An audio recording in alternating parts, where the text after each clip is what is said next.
Hi guys, welcome to I dream. నేను మీ చాణక్య. మనము hair oil అనేది అప్లై చేసుకుంటూ ఉంటాం. కాకపోతే ఎలా పడితే అలా హెయిర్ ఆయిల్ అనేది అప్లై చేసుకుంటే మరి హెయిర్ ఫాల్ అనేది కూడా అవుతూ ఉంటుంది. మరి ఎలాంటి ఆయిల్ అనేది కూడా అప్లై చేసుకోవాలి, మరి అప్లై చేసుకునేటప్పుడు కూడా ఎలాంటి జాగ్రత్తలు తీసుకుంటే మన స్కాల్ప్ కానీ మన హెయిర్ కూడా చాలా సేఫ్టీగా అండ్ చాలా బాగుంటుందో దాని గురించి సలహాలు ఇవ్వడానికి ఇక్కడ మనతో పాటు కూడా మరి హోమియోపతి నిపుణులు డాక్టర్ చేతన్ రాజ్ గారు మనతో పాటు ఉన్నారు. మరి ఆయన తెలుసుకుందాం. Hi sir. నమస్తే సార్. సార్, యూజువల్గా అబ్బాయిలకైనా అమ్మాయిలకైనా సో హెయిర్ ఫాల్ అవుతుందంటే మాత్రం వాళ్ళు అంటే స్ట్రెస్ కానీ అంతా ఇంత ఉండదు. మరి హెయిర్ ఆయిల్ అనేది అప్లై చేసుకుంటూ ఉంటారు, డిఫరెంట్ హెయిర్ ఆయిల్స్. ఎలాంటి ఆయిల్ అనేది అప్లై చేసుకోవాలి అండ్ అప్లై చేసుకోవాల్సిన విధానంలో కూడా వాళ్ళు ఎలా అప్లై చేసుకుంటే కరెక్ట్ అంటారు? పెద్దోళ్ళు, వయసున్న వాళ్ళు, మళ్ళీ పిల్లలు అందరికీ హెయిర్ ఫాల్ అవుతుంది. అది హ్యూమన్ బాడీ నేచర్, అది ఓకే, బయాలజికల్ నేచర్. అండ్ మీరు అబ్జర్వ్ చేసుకుంటే ఇప్పుడు లేడీస్ కూడా కంప్లైంట్ చేస్తారు హెయిర్ ఫాల్ది. నేను కోమ్ చేసుకుంటే ఇంత జుట్టు పోతుంది, ఇంట్లో మొత్తం జుట్టు పోతుంది అనేసి. కానీ వాళ్ళు ఇంకోటి ఏం గమనించాలంటే వాళ్ళ జడ థిక్నెస్ ఎంత ఉంది, లేదంటే హెయిర్ డెన్సిటీ ఎంత ఉంది. అది ఒకవేళ తగ్గుతుందంటేనే హెయిర్ ఫాల్ ఎక్సెసివ్గా అవుతుందని అర్థం. ఓకే, 100 ఎంట్రుకలు అందరివి పడతాయి రోజు. Up to 100 hair fall is normal. దానికన్నా ఎక్కువ అవుతుంది అంటే మీకు హెయిర్ ఫాల్ అవుతున్నట్టు. ఇప్పుడు హెయిర్ ఫాల్ అవుతుందంటే మనకు బాల్నెస్ వచ్చేస్తుందా అని అర్థం కాదు. హెయిర్ ఫాల్ అవుతుంది, దాంతోపాటు కొత్త జుట్టు కూడా వస్తుంది. అందుకే మన డెన్సిటీ ఏమో కాన్స్టెంట్ ఉంటుంది. కానీ ఒక్కొక్కసారి ఏమవుతుంది, పొల్యూషన్ వల్ల కానీ, న్యూట్రిషన్ వల్ల కానీ, వేరే రోగాల వల్ల. ఇప్పుడు మన దగ్గర పేషెంట్లు వస్తే ఏమేమి రోగాల గురించి చెప్తారు? ఎక్కువ డయాబెటీస్ వాళ్ళు వస్తారు, ఆర్థరైటిస్ వాళ్ళు వస్తారు, హార్మోనల్ ఇంబ్యాలెన్స్, పీసీఓడి కానీ, ఫైబ్రాయిడ్ ఉన్నోళ్ళు, మళ్ళీ మెనోపాజ్ స్టేజ్ అవుతుంది కదా లేడీస్కి, ఆ స్టేజెస్లో ఉన్న వాళ్ళు, దాని తర్వాత హైపర్ టెన్షన్ ఒకటి, కిడ్నీ ప్రాబ్లమ్స్ ఉన్న వీళ్ళందరికీ హెయిర్ ఫాల్ ఏమో ఎక్సెసివ్ ఉంటుంది. కానీ మీ జుట్టు 30 ఏండ్ల కన్నా ముందు, అంటే మీ ఏజ్ 30 కన్నా వచ్చే ముందు ఎక్కువ రాలుతుంది, డెన్సిటీ తగ్గుతుందంటే మీరు ఏదో తప్పు చేస్తున్నారని మీరు ఆలోచించాలి. ఓకే. అయితే ఇప్పుడు one of the prominent reason ఇప్పుడు ఏంటంటే పొల్యూషన్ ఒకటి. ఇప్పుడు దాని మీద మనం హెయిర్ ఆయిల్ అప్లై చేస్తాం, మన ట్రెడిషన్ అది, మన కల్చర్లో ఉంది. అండ్ ఏం చేస్తాం, హెయిర్ ఆయిల్ అప్లై చేస్తాం, స్నానం చేస్తాం, తల స్నానం, దాని తర్వాత హెయిర్ ఆయిల్ అప్లై చేసుకుంటాం, అట్లనే బయటికి పోతాం. సార్, యూజువల్గా హెడ్ బాత్ చేసి తర్వాత ఆయిల్ పెట్టుకోవడం అనేది చాలా రేర్గా ఉంటుంది కదా సార్, అలా ఎవరు ఎక్కువగా చేయరేమో? చాలామంది చేస్తారు. మీరు ఇప్పుడు బై ఛాన్స్ ఏమైనా పబ్లిక్ ట్రాన్స్పోర్ట్ వాడుతున్నారు, మీరు మెట్రోలో ఇక్కడి నుంచి ఉప్పల్కి పోతున్నారు అనుకోండి, మీరు మీ కోచ్లోనే చూడండి ఎంతమంది హెయిర్ ఆయిల్ అప్లై చేసుకొని ఉన్నారనేసి. చాలామంది ఉంటారు, almost more than 70%. And ladies కూడా హెయిర్ ఆయిల్ అప్లై చేసి బయటికి వెళ్తారు చాలా లేడీస్. అయితే ఏమవుతుందంటే ఇంతకుముందు పొల్యూటెంట్స్ ఇవన్నీ లేకుండే, ఇప్పుడు మనం బయటికి పోతే ఆయిల్ ఉంది స్కాల్ప్కి, అయితే ఏమవుతుంది, డస్ట్ అంటుతుంది. డస్ట్ అంటేసి అట్లనే ఉంటుంది. ఎందుకు ఉంటుంది? చాలామంది ఏం చేస్తారంటే వారానికి ఒక్కసారి హెయిర్ వాష్ చేస్తారు, డైలీ స్నానం చేస్తారు, కానీ వారానికి ఒక్కరోజే హెయిర్ వాష్ చేస్తారు. అండ్ దాంట్లో ఏమవుతుంది, వారం మొత్తం మీ జుట్టుకు ఆయిల్ ఉంటుంది, దానికి మొత్తం పొల్యూటెంట్స్, డస్ట్ ఇవన్నీ అంటుతాయి. ఇవన్నీ అంటే ఏమవుతుంది, మీ స్కాల్ప్ ఏదైతే ఉంటుంది కదా అది ఇన్ఫెక్ట్ అవ్వడం స్టార్ట్ అవుతుంది. బ్యాక్టీరియల్ గ్రోత్, ఫంగల్ గ్రోత్ ఇవన్నీ అవుతాయి. దానివల్ల ఇన్ఫెక్షన్స్ అవుతాయి, దానివల్ల హెయిర్ ఫాల్ కూడా అవుతుంది. ఓకే. ఇప్పుడు మన దగ్గర హెయిర్ ఫాల్ డెన్సిటీ చాలా తగ్గిపోయిన వాళ్ళు కూడా వస్తారు. ఇంకోటి చెప్తాను నేను, ఇప్పుడు మనం కరెక్ట్ విధానం ఏంది హెయిర్ ఫాల్ అప్లై చేసేది, every alternate day hair wash చేసుకోవాలి. ఓకే. ఎందుకు చేసుకోవాలంటే మనం ఇప్పుడే డిస్కస్ చేసినాం కదా, బయటికి పోతే పొల్యూటెంట్స్ అతికిపోతాయి అనేసి. అయితే ఇవన్నీ వాష్ కూడా చేయాలి.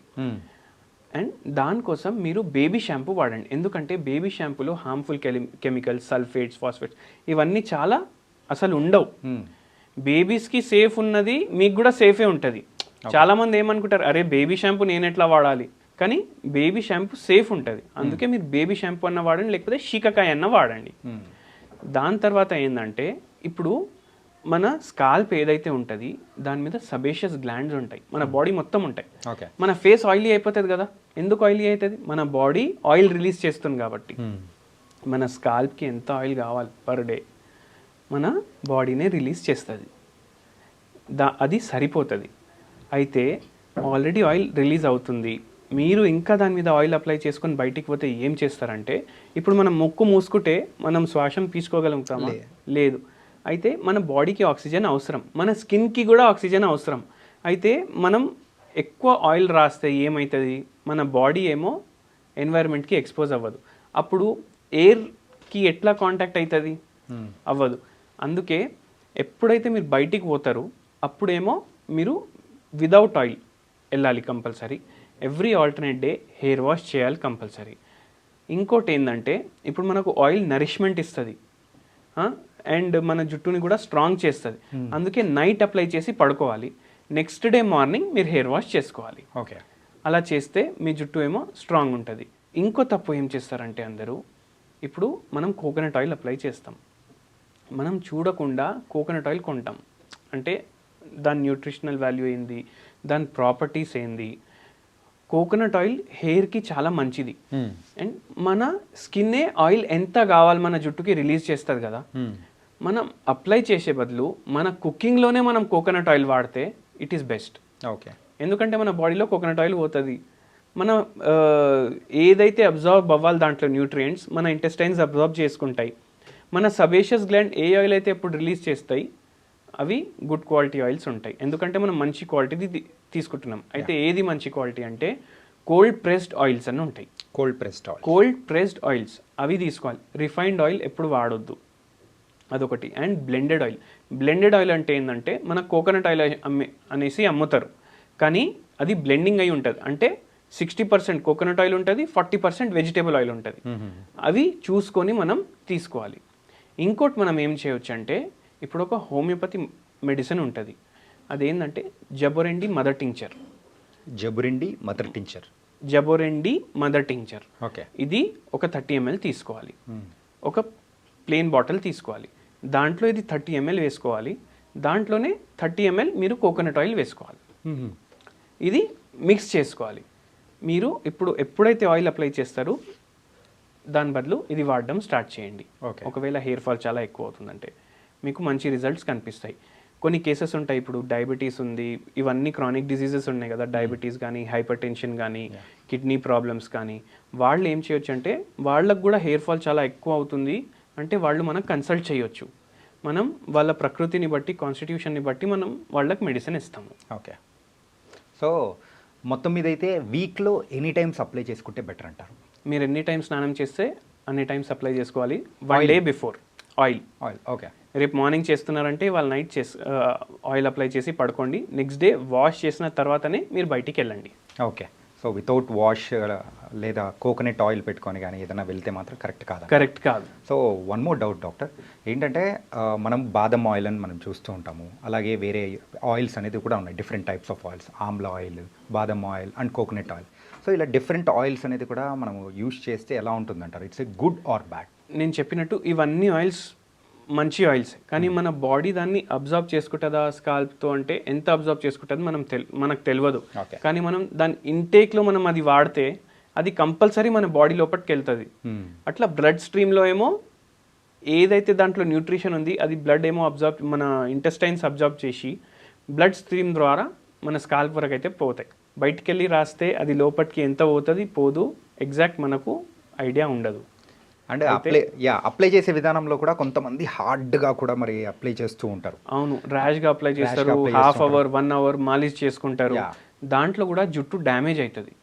ఇప్పుడు మన ఫింగర్ నెయిల్స్ ఉన్నాయి కదా, జస్ట్ మనం ఇట్లా స్క్రాచ్ చేస్తే ఏమవుతుంది, స్క్రీన్ కొంచెం రెడ్ అయిపోతుంది. మనం హాఫ్ అన్ అవర్ అట్లనే రుద్దుకుంటుంటే ఏమైపోవాలి మన స్కాల్ప్. అండ్ మనం హాఫ్ అన్ అవర్ అంతా మాలిష్ చేసుకున్న తర్వాత మనం చేతులు చూసుకుంటే మొత్తం వెంట్రుకలే ఉంటాయి. అయితే ఎంత డ్యామేజ్ చేస్తున్నాం మన జుట్టుకి. జెంటిల్ అప్లై చేసి వదిలేసేయాలి. ఎక్కువగా అయితే మనము ప్రెషర్ పెట్టేటట్టు మాత్రం అప్లై చేసుకోకూడదు, చాలా జెంటిల్గా అప్లై చేసుకుంటే మన స్కాల్ప్కి హెయిర్కి మంచిది అంటారు. ఓకే, అండ్ హెయిర్ ఫాల్ గురించి అండ్ హెయిర్ ఆయిల్ ఎలా అప్లై చేసుకోవాలి, ఎప్పుడు అప్లై చేసుకోవాలనే దాని గురించి కూడా చాలా చక్కగా వివరించారు. So thank you so much doctor. Thank you sir. So guys, మరి హెయిర్ ఫాల్ అవుతున్న వాళ్ళు మెయిన్గా హెయిర్ ఆయిల్ అనేది ఎలా అప్లై చేసుకోవాలి, ఎప్పుడెప్పుడు అప్లై చేసుకోవాలి, మెయిన్గా అయితే డాక్టర్ చెప్పినట్టు ఆయిల్ అప్లై చేసుకొని బయట పొల్యూషన్లో కానీ ట్రాఫిక్లో కానీ తిరగండి. అప్పుడు మాత్రం ఎక్కువగా హెయిర్ ఫాల్ అయ్యే అవకాశాలు కూడా ఉంటాయి. సో ఈ జాగ్రత్తలు తీసుకున్నారంటే మనం హ్యాపీగా ఉండొచ్చు. మరో ఇంటర్వ్యూతో మళ్ళీ కలుద్దాం. అంతవరకు take care. This is your Chanakya.